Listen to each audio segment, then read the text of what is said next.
Salam aleykum. Hər kəsi Allahın adı ilə salamlayıram. Bu günləri mən sizə din haqqında məlumat danışacağam. Onda başlayaq. Bismillah. Bəddua etməyin. Dinimiz İslam kiminsə haqqında pis diləkçilər etməyi əsla yaxşı qarşılamır. Allah Teala Allah bəlanı versin, Allah zəlil etsin, Allah seni kör etsin kimi bədduaları sevməz. Bu səbəblə sevdiklərimiz üçün istədiyimiz qədər sevmədiklərimizin də yaxşılığını istəmək lazımdır.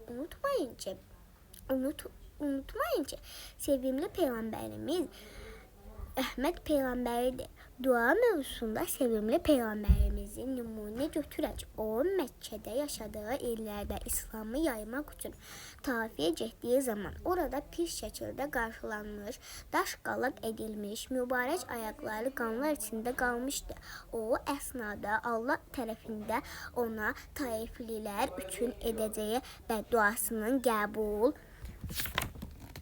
ediləcəyi, istərsə onların yer üzündə silinəcəyi bildirilmişdi. Lakin Peyğəmbərimiz xeyr, bəlkə bunların soyundan səni ibadət edəcək ufaqlar dünyaya gələr. Allahım demişdi.